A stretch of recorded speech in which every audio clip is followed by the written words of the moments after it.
Без вакцинација нема запишување на децата во градинка и училиште, најави министерот за здравство. Филипче ја фрли ракавицата која повторно ги судри про и контра ставовите на јавноста за вакцинација и имунизација. Топ тема на ваша страна на социјалните мрежи постави прашање дали сте за или против задолжително вакцинирање на децата и ова се дел од одговорите што ги добивме. Никој, ама баш никој не може да ме натери или да ми каже што е добро за моето дете. Прво јас сум доктор, а после професионалците со исклучок ни одговори Тони Валентина Костовски. Со сличен став е Светлана Стојановска која напиша: против, треба да е избор, пред се детето треба да е идеално здраво. Ниеден педијатар матичен не може со сигурност да потврди за моменталната здравствена состојба со еден рутински преглед.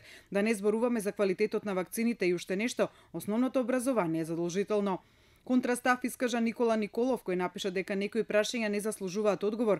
Не треба да има никаква опција за невакцинирање. Ригорозни казни, задолжителен услов не само за упис во школа и градинка, туку и проверка секоја година, дор немаме смртни случаи. После ќе е доцна. Мерсиха Смаиловиќ пак ни одговори: двете деца ги вакцинирав со сите потребни вакцини. Сум за вакцинирање со квалитетна вакцина. Добивме и вакви одговори. Твитерџијата Наум Се смета дека вакцинацијата не е само начин на индивидуална заштита од болести, туку представува и општествена одговорност према најфрагилната категорија кои не може да бидат вакцинирани. Според Србољуб Татарчев, родителите не се доволно писмени за да донесуваат такви одлуки никаде во светот.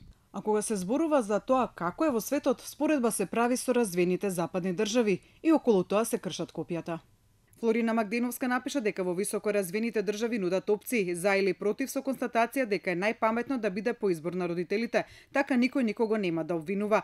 Билјана Арсовска пак со контрастав на ова: имунизацијата и тоа како задолжителна во многу земји. Арсовска во контекст на ставовите дека во напредните земји вакцинацијата се остава на избор на родителот со контрапрашање дали според вас се напредни Франција, Австралија, САД, Италија, затоа што таму е задолжително на пример. Дејан Ацевски се изјасни против вакцинацијата и пиша: во време на канализација и чиста вода за пиење смешно да се инсистира на вакцини кога ќе кажат дека има епидемија од мали сипаници, има 2 или 3 случаи годишно и тоа негде колонија во Маđари, да не алудирам за каква популација се работи. Но ова со контрастав одговори Горан Теменугов: нема епидемиот и сме вакцинирани, убаво си заклучил, а имањето или не канализација и водовод не е поврзано со вакцинацијата и провери го процентот колку од населението имаат канализација, бројката е срамна. Вакцинацијата за и против го отвори прашањето за квалитетот на вакцините.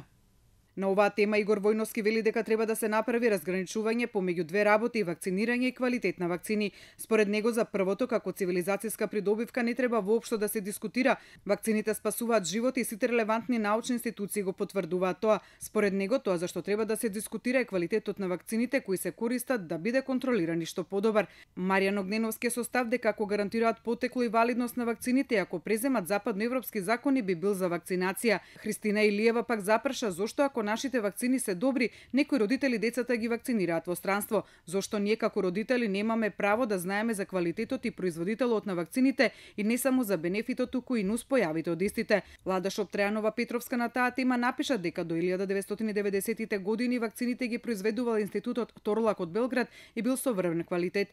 По распадот на СФР сите стандарди за квалитет и безбедност отидоа во неповрат, затоа почна антивакциналното движење, додава Петровска. Според твитерџијата протестантски не станува збор за прашање за и против вакцините, туку за симптом на целосна ерозија на довербата во експертите и институциите. На Твитер пак напиша: да скратиме на глупостите претходно. Целиот и најголем проблем е тендерот и неговите услови. Најефтиното не е решение. Добивме и вакви одговори. Мали игрија, ова е како да дебатираме дали сте за или против возење во алкохолизирана состојба, дали сте за или против укинување на дозволи за поседување огнено оружје. За работи кои го гарантираат општото здравје на популацијата нема простор за дебата. Булдожер Revolution пак напиша: некој се прашува како до Марс да стигнеме, а за некој вакцинацијата е се уште животна дилема. Мерката која треба да стапи на сила од септември со цел да го зголеми степенот на имунизација кај децата покажа длабока поделба на јавноста по ова прашање.